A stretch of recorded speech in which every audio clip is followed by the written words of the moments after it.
इनकी सकाफ़त और रहन-सहन रस्म व सेम ही है, बिल्कुल सब कुछ सेम ही है। पाकिस्तान में जैसे नौजवान आजकल के नौजवान हैं, हाँ, कॉलेज यूनिवर्सिटी से फ़ारिग होते हैं, 20 साल 25 साल उम्र होती है या 21-22 लगा लें, हाँ, तो हर 10 में से 5-6 नौजवानों की यही कोशिश होती है कि वो बैरून मुल्क जाएँ। तो बैरून मुल्क जाने में सबसे पहले जो उनके पास ऑप्शन होता है वो यही होता है मिडल ईस्ट का, गल्फ़ का। इनमें हाँ, सऊदी अरब है, ओमान है, मुत्तहिदा अरब अमारात है, बिल्कुल। कतर, कुवैत और ये बहरीन है।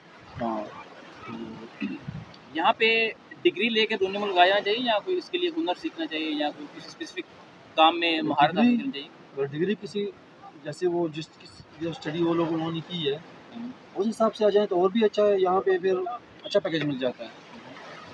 और कुछ हुनर वगैरह आता है उसको पहले से, तो वो भी अच्छी बात है। जिसके पास हुनर है वो यहाँ पर कामयाब है।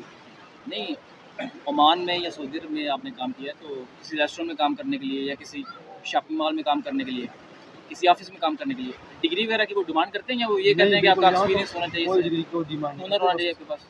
थोड़ा बहुत एक्सपीरियंस आपका होना चाहिए। आप कैसे बात करते हैं, मतलब रेस्टोरेंट में आप यही देखते हैं कि आप कैसे बात कर रहे हो, कस्टमर के गेस्ट के साथ कैसे डील करोगे, ये सब कुछ वो लोग देखते हैं। कॉन्फिडेंस देखते हैं और बॉडी लैंग्वेज। ऑफिस में है कि आपको थोड़ा बहुत स्मार्ट वर्किंग तो आना ही चाहिए लाजमी, थोड़ा बहुत डेटा एंट्री वगैरह और बाकी जो नॉर्मल कंप्यूटर स्मार्ट वर्क है वो आपको होना चाहिए लाजमी, उसके बाद पॉसिबल है वो भी कर दें।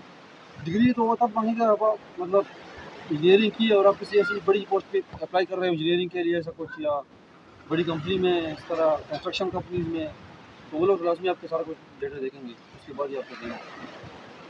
सेफ्टी इंजीनियर हो गया, उसके अलावा सॉफ्टवेयर इंजीनियर, ये बाकी ओमान में हमने देखा है, सऊदी अरब में भी हो सकता है कि ऐसा ही हो कि यहाँ पे पंजाबी ज़्यादा हैं और पंजाबियों के बाद जो पठान है, जो पश्तून कौम है पाकिस्तान की, वो इधर काम करते हैं और ज़्यादातर हमने देखा है वो कंस्ट्रक्शन फील्ड्स में ये मेहनत मजदूरी मतलब कि बिल्डिंग वगैरह इस लाइन में काम करते हैं। हाँ। तो आपका यहाँ रेस्टोरेंट लाइन में कैसे आना हुआ? क्या पाकिस्तान में पहले काम किया था ये? नहीं, पाकिस्तान में तो सिर्फ फ्रंट डेस्क ऑफिसर किया था, बहुत कुछ महीने किया था थोड़ा बहुत। कॉल सेंटर में काम किया हुआ था, मतलब गेस्ट के साथ कैसे बात करते हैं वो मुझे एक्सपीरियंस था। तो उसके बाद जब सऊदी अरब गया तो ऐसे ही मैंने कुछ रेस्टोरेंट्स पे अप्लाई की, ऐसी जॉब के लिए। उनमें से एक रेस्टोरेंट था जो उन्होंने मुझे एक्सेप्ट किया कि आ जाओ विदाउट वीज़ा, जो भी आपका वीज़ा है आप मुश्किल नहीं, आप आ जाओ यहाँ काम करने के लिए। तो वहाँ से मेरा रेस्टोरेंट का जो फील्ड में पहली एंट्री वहीं से हुई थी मेरी। नहीं, तजर्बा जो आपने लिया वो सऊदी अरब से लिया? सऊदी अरब से ही लिया मैंने। उससे पहले आपने पाकिस्तान में काम नहीं था किया? पाकिस्तान में सिर्फ फ्रंट डेस्क ऑफिसर किया था, जो रिसेप्शनिस्ट सेम, लेकिन कैप्टन वेटर का एक्सपीरियंस मेरा नहीं। 3 साल सऊदी अरब में और 1 साल ओमान में, कितना फ़र्क है आमदनी में? पाकिस्तान मतलब अगर पाकिस्तान में ये बंदा ये काम करे और इधर जो कर रहे हो ओमान में, तो कितना ज़्यादा कमा लेते हो? बहुत ज़्यादा पाकिस्तान में तो, वहाँ पे तो अगर वेटर की बात की जाए तो मुझे पता है मेरे ख्याल से 20,000 से ज़्यादा किसी की नहीं होगी शायद। यहाँ ये है कि आपको अच्छा पैकेज मिल जाए उस हिसाब से। कितना लाख, 1.5 लाख, 2 लाख कितना कमा लेते नहीं, हैं? एज़ अ वेटर इधर कितना कमा लेते हैं ओमान में? वेटर मेरे ख्याल से 80 1 लाख तो हो ही जाता है आराम से। आपका खाना पीना निकाल के, रिहाइश, इसके अलावा बाकी जो थोड़े एक्सपेंसेस निकाल के 80 50 आप नॉर्मल पाकिस्तान 50 तो आप पाकिस्तान भेज ही सकते हो आराम से।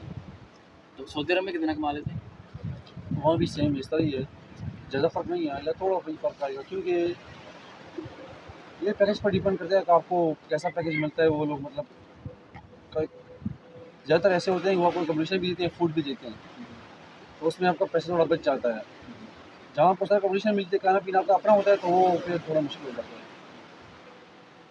तो बस क्या यही फ़र्क है। पैगाम देना चाहेंगे आप जो पश्तून भाई हैं, पंजाबी भाई हैं पाकिस्तान में, सिंधी और बलोची हैं, अगर कोई आना चाहता है सऊदी अरब में जाना चाहता है या ओमान में जाना चाहता है तो क्या मशवरा देना चाहेंगे आप? इधर आना चाहिए, किस काम में आना चाहिए या नहीं आना चाहिए और इसका क्या तरीकाकार है?